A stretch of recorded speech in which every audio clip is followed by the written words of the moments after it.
Hey everybody, welcome back to the Mosaic Podcast. It has been a while since I've been here with the holidays, with New Year's. Today's guest has been such a beautiful surprise to me. We met because we were co-casts on another podcast that was called Voices of Courage with Ken Foster. Ken is a fabulous young man.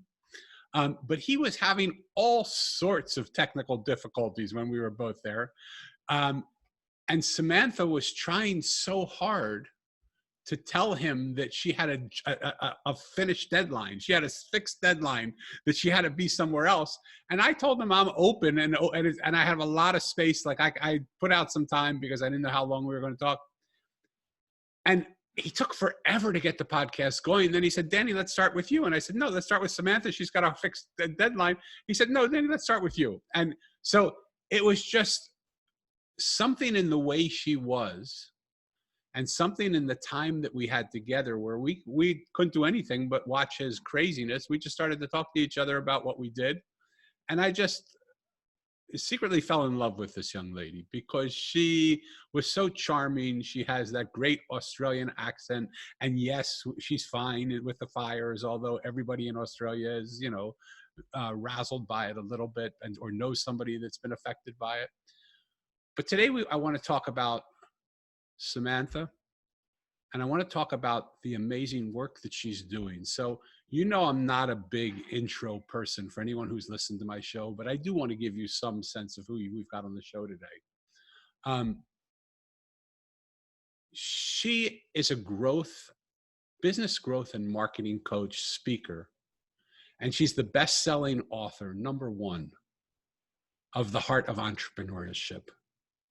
She's the creator of the Thought Leaders Positioning Model, and she hosts the Thought Leaders Business Lab podcast, which I'm about to be on. We already did the interview, and I'm about to get on there. Yay me, but yay us. She has something that's called the Success Academy, the Business Success Academy. And she works with thought leaders, authors, speakers, coaches, and consultants, helping them create profitable businesses that allow them to live the lifestyle of fulfillment and freedom they desire. What she loves to do is draw out of people and amplify what she calls the diamond factor. And that's that part in every client that she works with that allows them to shine even more brilliantly and be positioned as the expert.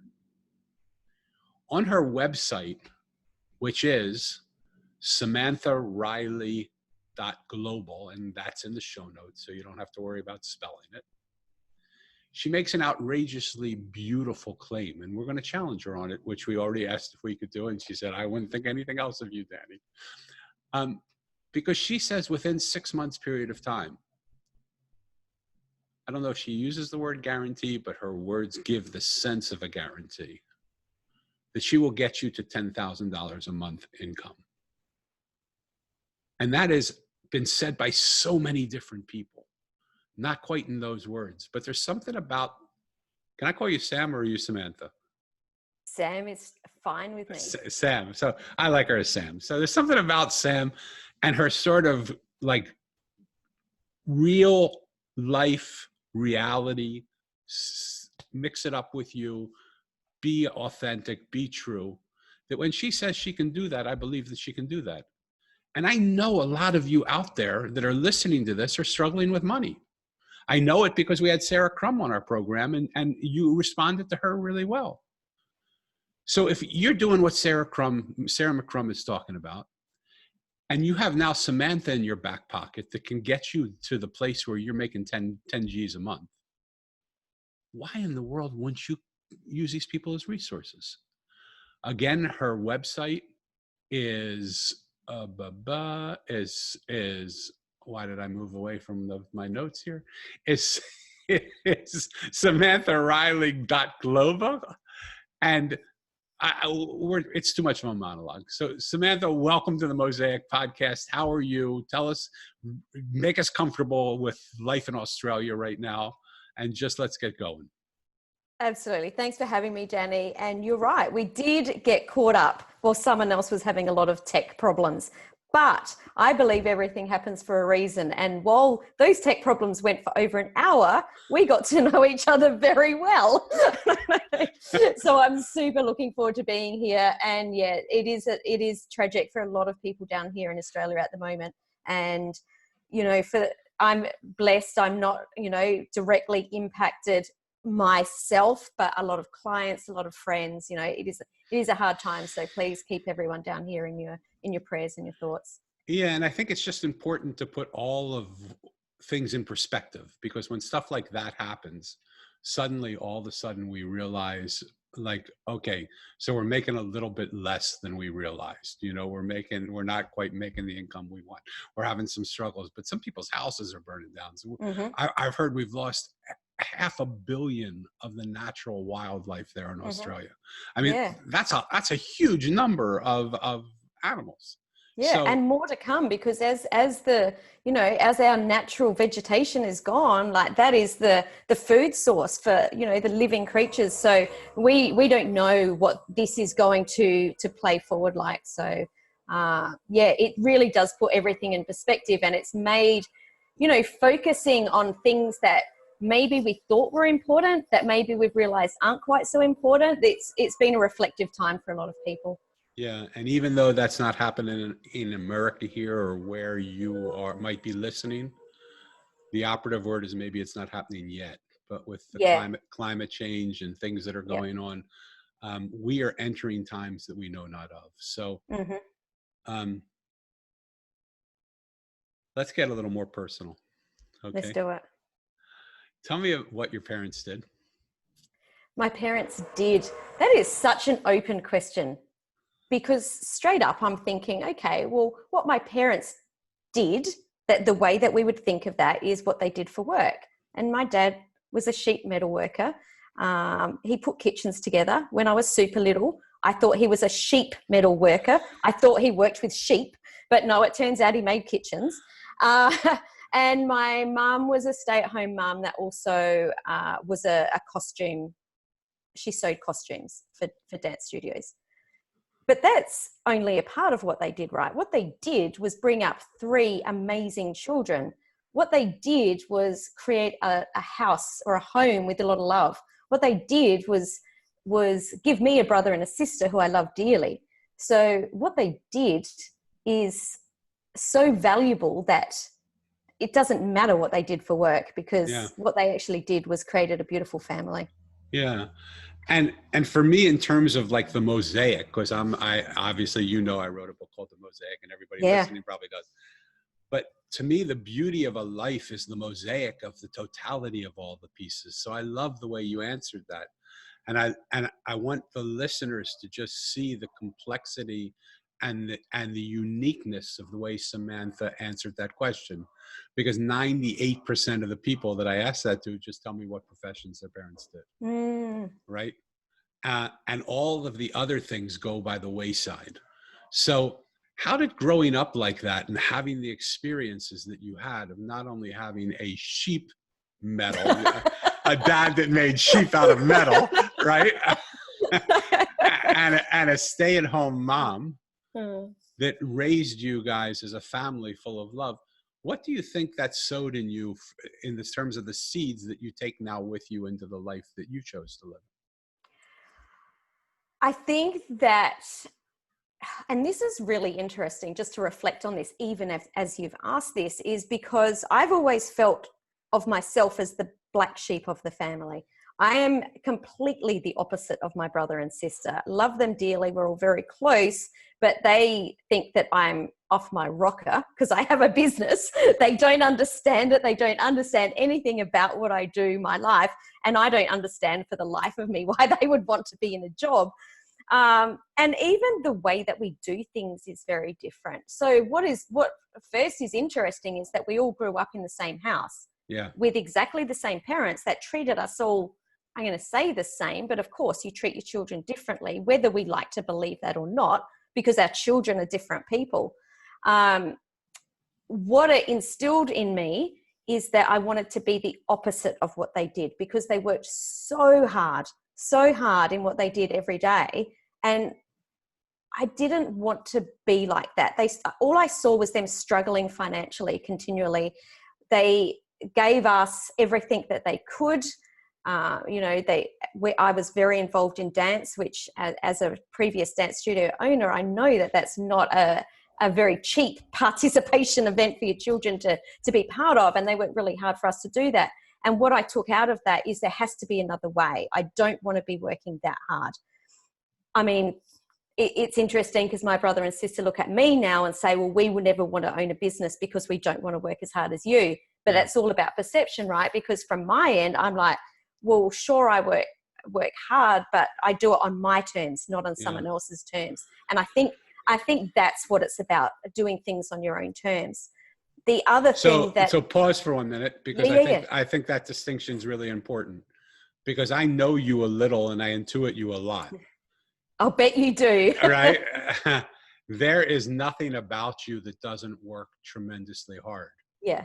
And so I don't know if the key factor you took away from your mom and dad working as hard as they did is I don't want to work that hard. But maybe I don't want to work that hard for as little return as they get. Yeah. Does that make more sense? Because totally. you're a hard worker. And when you put your heart and soul into something and you devote yourself to your clients and the people you work with, you're there for them and completely involved in their growth. Yeah. So, but you want to see that result, and you want to see the financial abundance that for them and for yourself and for your family. Well, and thank you for picking that up, because that was one of the very first things when I went into business for myself. Was I said, I don't mind working hard, but I want to see the monetary return for that. Because why should I work harder than everyone else at work? Which I did, not that I worked harder, but I worked hard all the time. But I didn't get rewarded for that financially.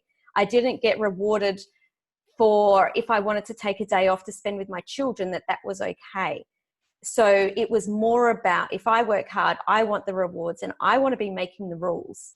And, it's on my terms. Whilst my parents were working hard, they always seemed unhappy because they were doing it because their perception was, we're doing this because someone else told us we had to, and I don't like that person for that. So they were always talking badly of their bosses, and I don't mean that in an awful way. Just as a kid, I would, they would always say, that it's not, this boss, he gets to have a new car and we don't, or that boss, he gets to have a day off and we don't. And I always used to think as a kid, I don't reckon their bosses are that bad. I don't think they're not, they're horrible people. So, it's interesting, the way that we put the stories together. Yes. Yeah. And I can only imagine the underlying thought pattern of that is, why would I want to be a worker when the bosses get the cars? I want to be a boss. Right? Yeah, that's exactly right. Right. Right. And it's interesting. That's in some way or another, that's the way you put it together, to say, I don't want to be a worker for somebody else who works hard and doesn't get the things that the bosses get. I want to work hard and get what the bosses get, because I can be the boss. Absolutely. Where my brother and sister have taken the other side of the story is of, I wouldn't want to be the boss because they're evil. They're not nice people. I'll be the worker. I'll work hard. So we've both grown up in the same household. We've just seen different perceptions. I love that, because so often what I talk about with people is the way you look at exactly the same thing and the perception that you have of that thing completely alters the reality of what you see. Mm-hmm. So you grew up in a household where let's just say, whether it's true or not, this is the story that I got from it. Your dad made a statement of, those guys, like those no good son of a guns, I'm working hard for them and they get to drive the car, so they're really not good people, because I don't get to drive the car they get. Why can't I drive the car they get? You heard from that situation, well, I want to be a boss that can drive the car. Your brother and sister heard from that situation, those no good people that we work for are no good people. Why would I want to be a no good person? I'll just be a worker. Yeah, absolutely. Crazy, beautiful example of how the same exact situation looked at from a different point of view gives you a whole different perception of how you're going to live your life. Absolutely. And you know what? For all three of us, for me, my sister and brother, they're all stories. Like, what is reality anyway? 100%. We've just taken our own story out of it. 100%. Mm. So when you look at life that you're living now, what are some of the surprises that you've seen? What surprised you the most, for instance, about the path you've taken, where you are, what you're doing? What did you think was going to be a certain way, but it certainly was not that way at all? This is such a beautiful question. I want to go back a little bit first to give you a bit of a foundation here. So I didn't finish high school. I left school and I got married and had a baby. So I had a baby before my friends were finished high school. Wow. And so I had a very different start to my adult life than most people do. You know, by the time I was 18, I had 2 children. Wow. And the reality that I was living at that age and having 2 little babies was very different to what the reality that other people were living. I grew up, as you're a parent would understand, I grew up extremely quickly. It's like one day I was a little tiny kid and the next day I was an adult. And I was married, and I was married for 20 years. So over that time, I thought that I was going to be married to that person forever. Right. And we had a business together that we opened when I was 20. And, you know, so we'd been in business pretty much our whole married life. So that to me was normal. I was married and we had that business. And I thought we were going to do that for the end. And then we would retire and, you know, travel around the world and do the story of normal, you know, buy a house, retire, travel the world. And I started to question this story about 15 years into our marriage and assumed that my husband would come with me when I questioned, why don't we live the retired life now while we've got the business? Why don't we go and experience these other things that that we have dreamed about together? And very quickly, I realized that we had completely gone in different directions. And he said to me one day, why would you gamble away everything that we've got? We've built this beautiful dream home. We've got European cars in the driveway. We've got 3 amazing kids that are in private school. They've got, you know, everything. We travel around the world with them. And I just went, oh, like, this is it. Like, I'm not even 40 yet. This is it. So where he's saying, this is great, we've built the dream life. I'm like, we're not even halfway through our lives. Like, hello. Wow. And we grew apart very quickly because I started to realize, wow, there's a lot of gaps here. So I thought that that's what my life was going to look like. Because I was married so young, I had never done anything in my whole adult life, or what I perceived that I never did anything on my own. We always went on holidays together. We owned the businesses together. You know, we did almost everything together. So just before our 20th wedding anniversary, we separated. Wow. And it completely changed my life, because it was the first time in my whole adult life that I was alone. I'd never lived it alone in my whole life. You know, I'd never made decisions on my own. I'd never, you know, life was very different.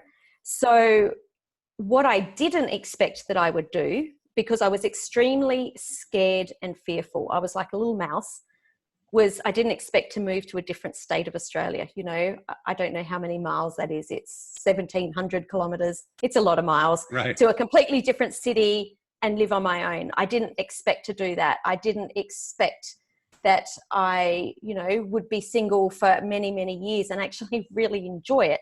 I didn't expect that I would remarry and find someone that I loved like 20,000, like just so much. Yeah. It's blown my mind.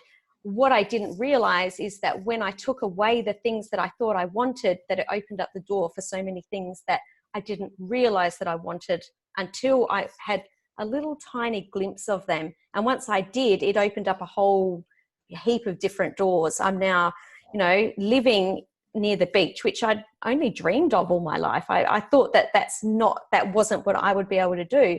It's everything that because it altered my reality of who I thought I was. What it did was crack open the opportunity to think, well, okay, maybe what happens if I could be this person? What happens if I could live here? What happens if I could have a relationship that looked like this? What happens if I built a business that allowed me to do what I actually wanted instead of what I thought was the rules? So my life. Have I actually answered your question? I think, well, you may have or you may have not, but it sparked a really interesting series of other thoughts in me.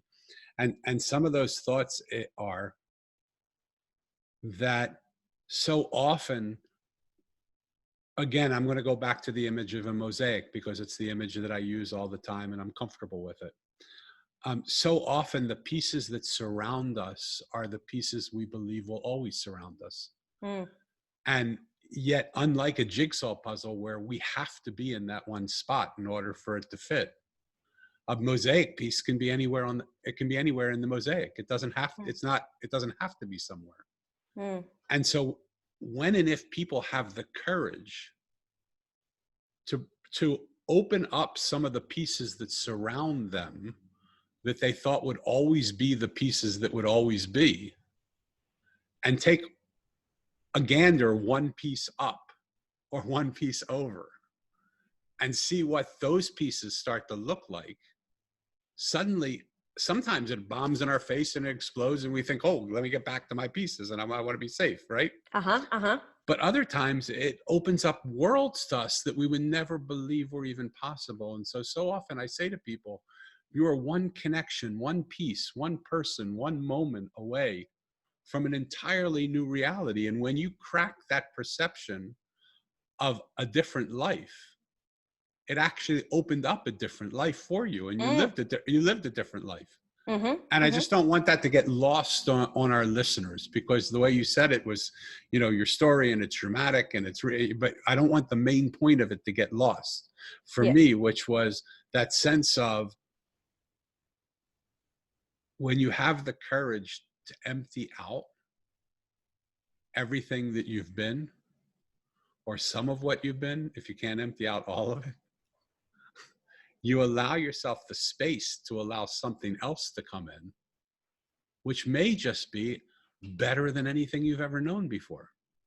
And do you know where the magic is even more than that, Danny? Tell me. That the more that you do those side steps, or the step up or the step down, the more you realize that it's okay to take the next step. Yes. That the more you open up and the more you step into that vulnerability or the fear or whatever it is and see the beauty on the other side, the more you realize that there is so much more further to go.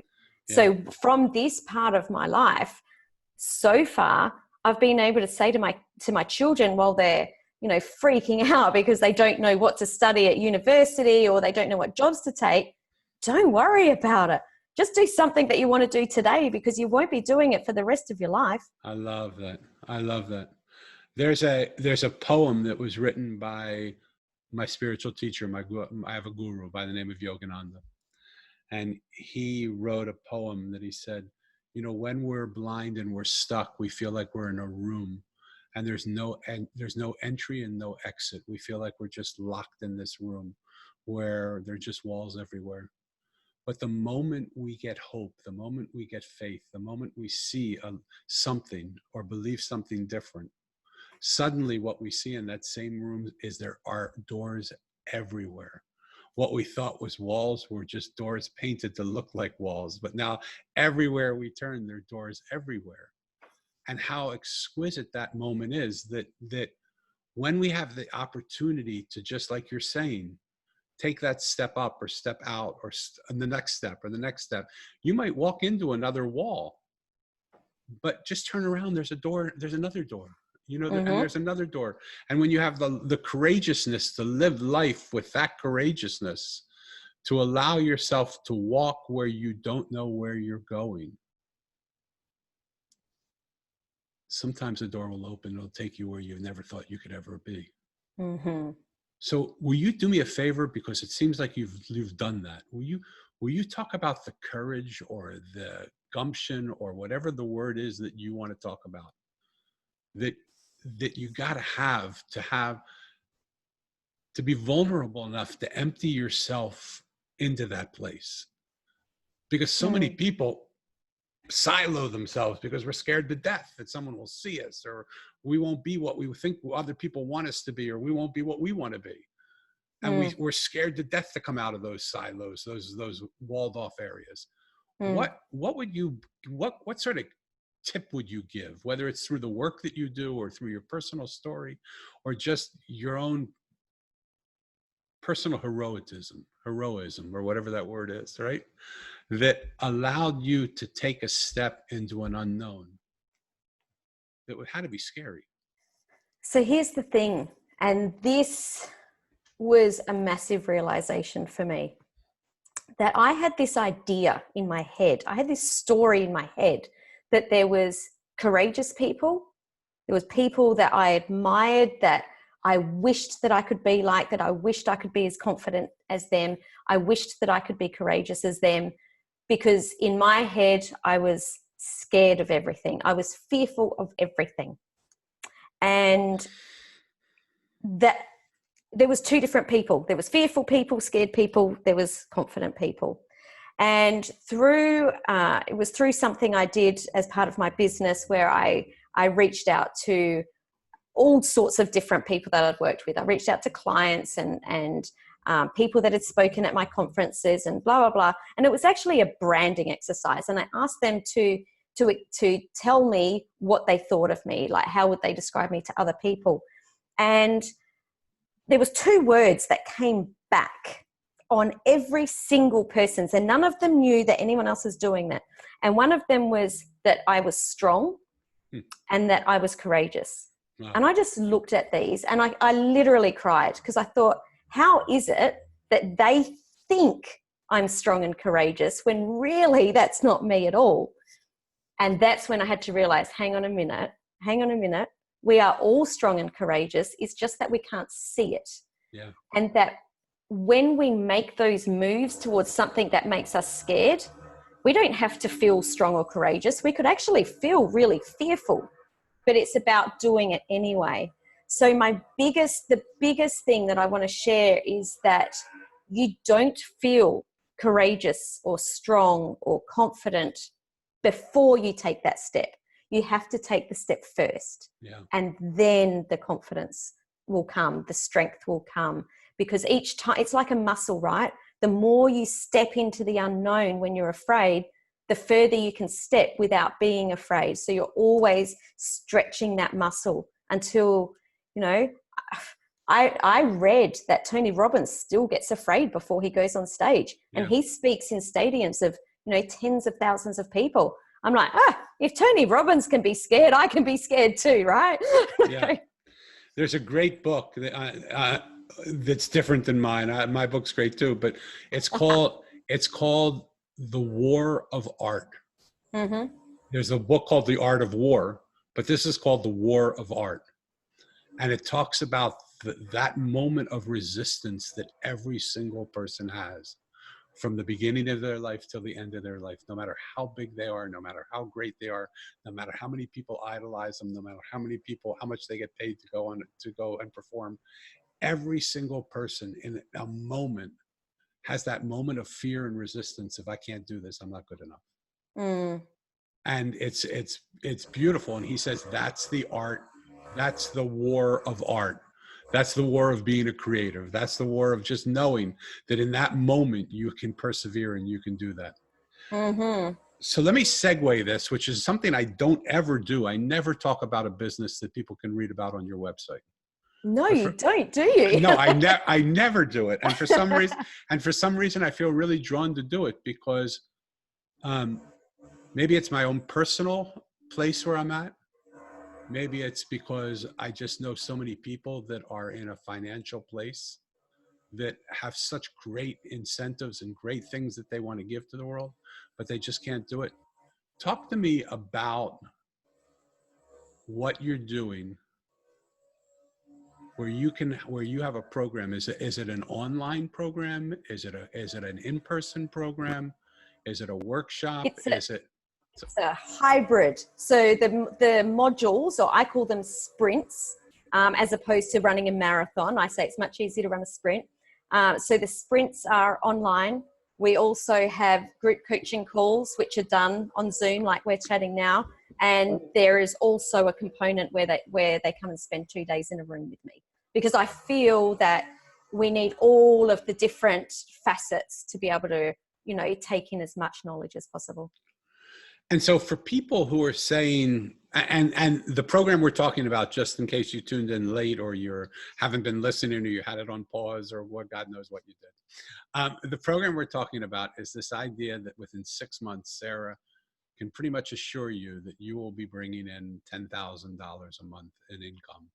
Mm-hmm. And whether that's Aussie dollars or US dollars, it's still a lot of money for a lot of people listening here. Okay. Mm-hmm. What is it that you do that other people don't do that makes you so sure of yourself that you can deliver that for people?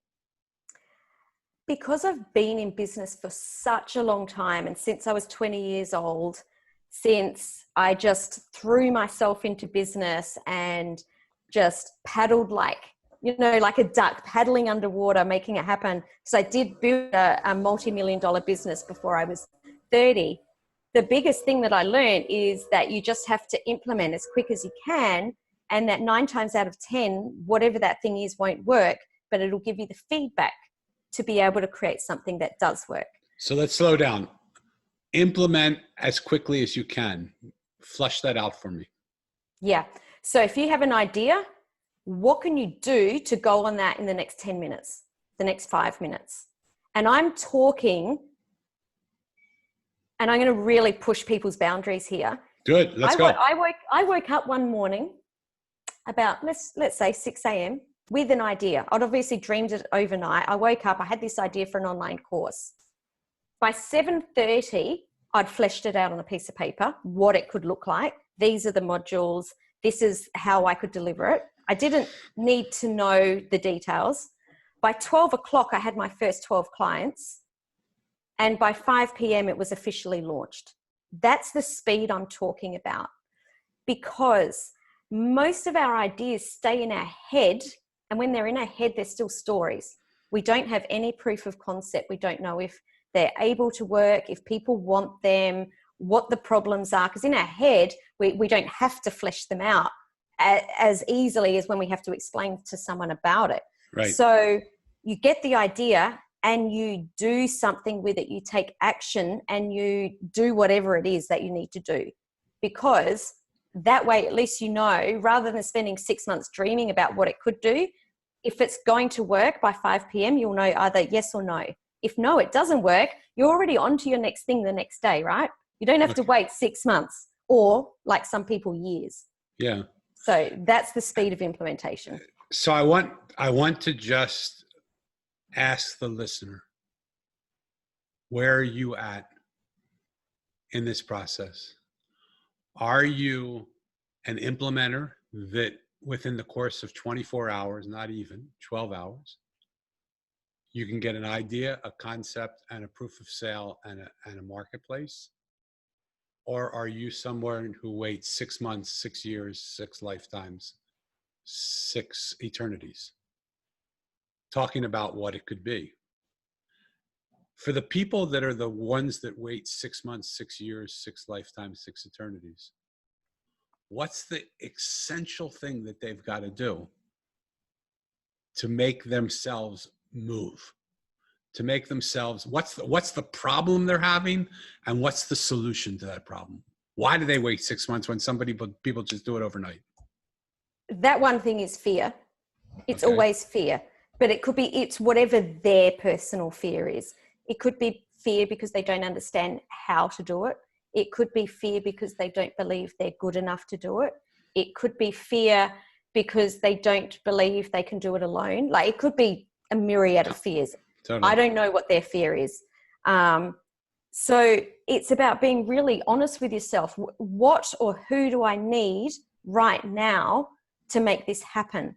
And I call this your little black book of resourcefulness. Okay. Who or what is in that little black book of resourcefulness that you can actually take action now?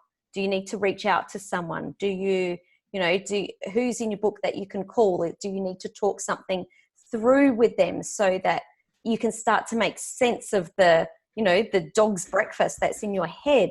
Is it someone that you need to speak to implement some tech that you don't know how to implement? It's, it could be, do I need to reach out to Danny to introduce, to ask, who do you know that this could, that I could possibly be introduced to joint venture on this, or whatever it is. So you need to go to your little black book of resourcefulness and ask yourself, what or who do I need right now to make this happen? So you read my mind a little, because I'm sure there's some people here thinking, one, I don't have the resources to do that. Two, I don't have the contacts to do it. Like, how many people have put a post on a Facebook or a LinkedIn or a social media or a Twitter or a Snapchat or whatever the hell they put their posts on, and have gotten nobody to respond? And that's to a low ticket or no ticket or high ticket. It doesn't matter what the ticket is. They just don't have the resources of people that trust them enough to give them their money. And one of the things you do, from what I read about you, is you identify what a person does and expert them in that criteria. So can you talk a little bit about that? So what I do is help people to really to really understand the step-by-step process. And I think this goes back to what you originally asked. What do I do that's different? Because I've done so much and it's failed. When someone says to me, Sam, I did this and it didn't work, I won't say most, there's a lot of business coaches out there that have done a course or read a book and teach that thing. Right. What is different about what I do is I look at it and go, oh, I've done that before. I know the 20 different ways that you could possibly do that. Let's try this way. Okay, that doesn't work. Let's try this way. Because here's the thing that people believe, and this is disempowering them, that there is one way to do everything. Yeah. That there's only one way to get it to work. It's a lie. If people are telling you that, it's a lie. There is not one way to do everything. There's lots of different ways to do anything. You and I have both had successful careers. We haven't done it the same way. Mm-mm. You could implement something and I could say, oh, wow, I'll do that, Danny. Let me implement that. And it doesn't work for me because I don't have the same thought processes, the same perception, the same skill set, the same outlook on life. There's just so much that makes us unique, that the way that we implement in our business is unique. So I have a framework that I teach. We sequentially go from step 1 to step 2 to step 3. But within each of those steps, even though this is the outcome you're trying to achieve, the way that you achieve it is different from anyone else ever. So I'm like an X-ray. I can get in there and go, I can see what's happening, move this, change this, do this. Has there been anybody that it hasn't worked for? Let me tell you the people it doesn't work for. Good. The people that doubt themselves, the people that keep themselves safe, and like you said before, go back to their piece of the mosaic. They venture out and they go, oh, I'm afraid, and they go back. It doesn't work for them. It doesn't work for people that have the idea as they step into the program, I'm going to prove you wrong. I'm going to prove that you cannot do this, Sam. It doesn't work for those people. Right. It does work. Oh, go ahead. No, but I was going to say, another thing that I just want to point out, how many of us walk into things with the idea that it's not going to work and we're going to prove people wrong, and pay a lot of money to people to help us get something that we're already pre-sabotaged ourselves not to have. Yeah. And I'm going to say that why in the world would we do that? And I would say almost 100% of people don't even realize they're doing that. Totally. And if I were to play with the things that you said, people that it doesn't work for, people that are scared, people that it doesn't work for, people that sabotage themselves without knowing it, people that it doesn't work for are, there's a lot of people in that category of people it doesn't work for, right? Yeah. So maybe the better idea is who does it work for? Like how does someone get from that person, which all of us have portions of ourselves in it. We just talked about the fact that no matter how great you are, you're scared to death to do something new, right? So all of us have that. That's the art of war, or the war of art. That's what you're talking about. That's what I've been talking about. So what is the secret sauce that you bring to the table that says, I know you're scared to death. I know you don't think this is going to work. I know that you believe that this can't happen. But I'm here to stand in front of you to tell you this is going to happen and it's real. And here's the thing. All of those people that it doesn't work for, all we need to do is choose in 1 second that we want to be the people that it does work for. Bam. So it does work for 100% of the people, right? Because we just choose to be that person. So I love when a story sort of comes full circle. So just like Sam and her brother and sister grew up in the same house, saw exactly the same upbringings, heard exactly the same stories, and chose to have different stories that made their life what they are. Whether they're successful or not is not what I'm talking about, but we just gave the example of that, whereas some are workers and some are owners or entrepreneurs. What would hold you back right now, listener, from saying, I'm tired of the stories that I keep telling myself. I'm tired of hearing the same words over and over again, memorized editions of things I never even knew I memorized, that I repeat over and over and over and over and say it over. And I just had someone point out to me the same thing, like, listen to how many times you've said you've had a developmentally delayed daughter.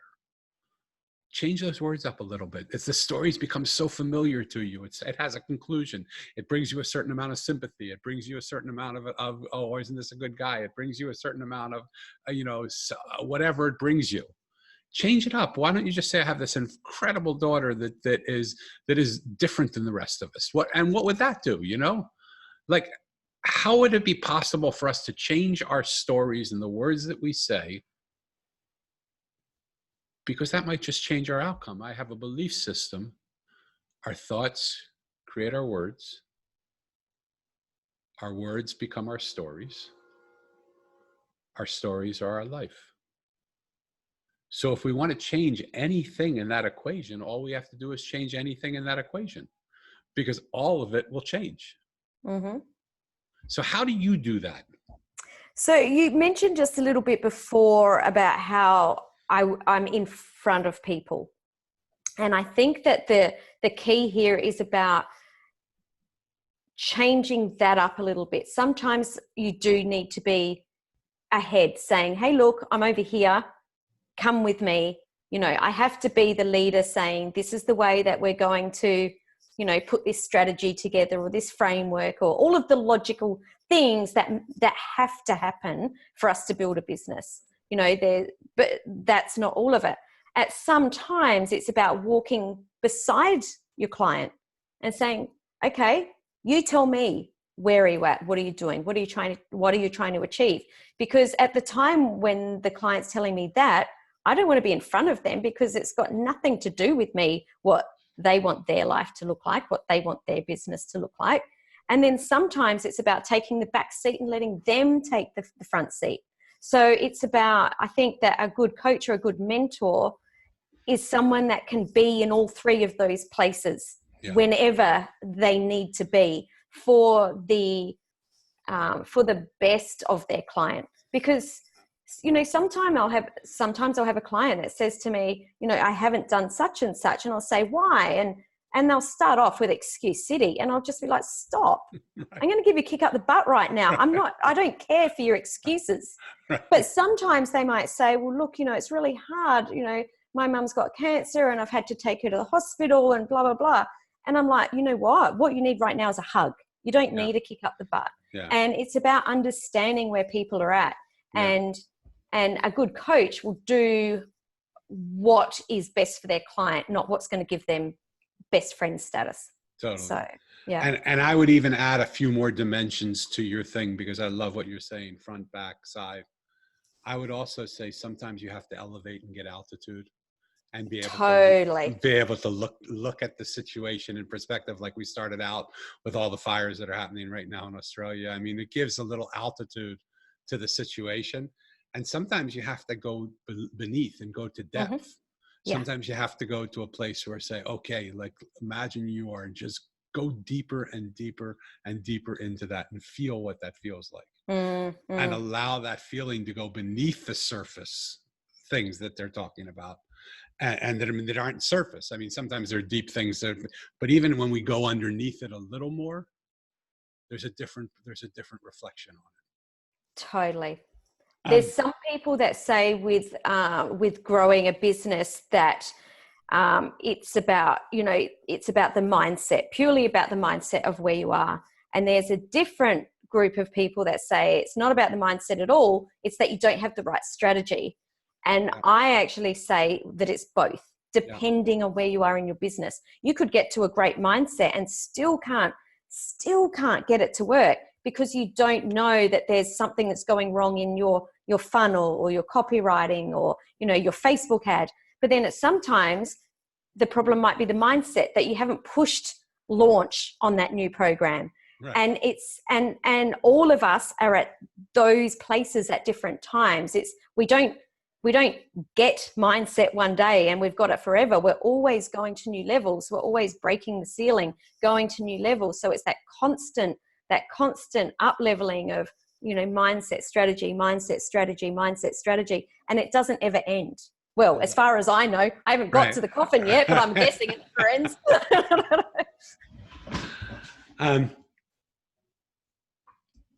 Let's shift because I could talk to you forever and I hope we will continue to talk forever because I love you and I love the dialogue that happens every time we have dialogue. Absolutely. I want to close with you with a question that I always ask and a follow-up question. And the question that I ask everybody to end the podcast is always the same. It's when you look out your window at the world that's outside, when you see what you see, from whatever perspective that is that you see it from. Is this the world that you always dreamed of giving to your children and your children's children?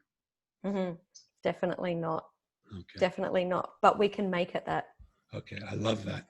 So the follow-up to that is, if it isn't the world that you always dreamed of giving over to your kids, what would be one or two things that you would recommend to people that they do?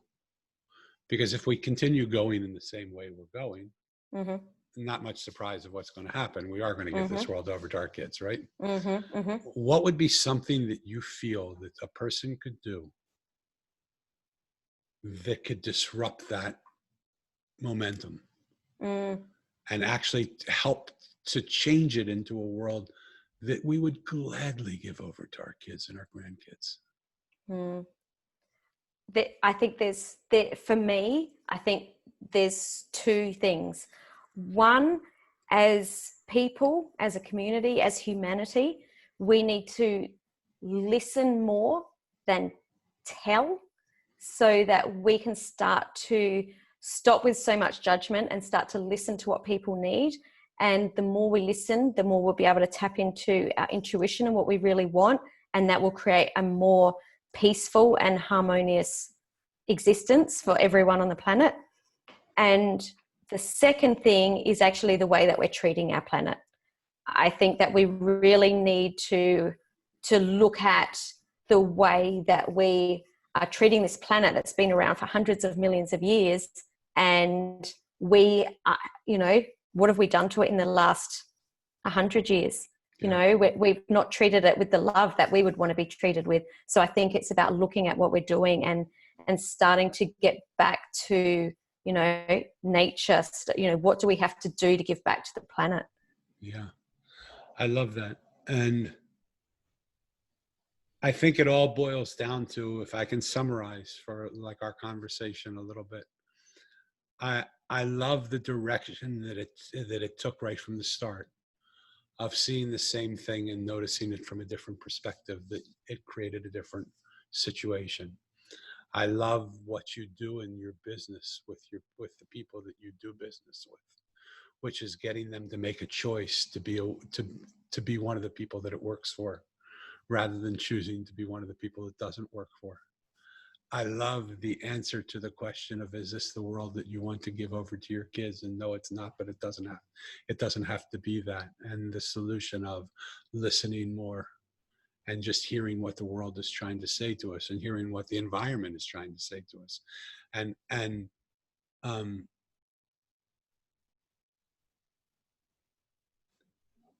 I believe that the world is changing from a masculine world to a feminine world. Mm-hmm. And the masculine contribution to the world has been to blah, blah, blah, blah, blah. And I don't mean to say that with a lack of dignity. There have been things that have needed to be said. Mm-hmm. And the masculine mind talks and speaks and gets out there. My wife and I have a beautiful analogy that we use. She says, when you come into the room, you're like a sun. You just attract, you're bright, and you go into the middle of the room. And when I walk into a room, I'm like the moon. But the moon isn't any less powerful than the sun. It just lights up the sky in the dark when the sun lights up the sky in the day. But the moon has a beautiful way of lighting up the darkness by almost being invisible, but it moves waves and it moves currents and it moves seasons and it moves everything. It's so powerful, but it's a more receptive because it gets its light from someplace else.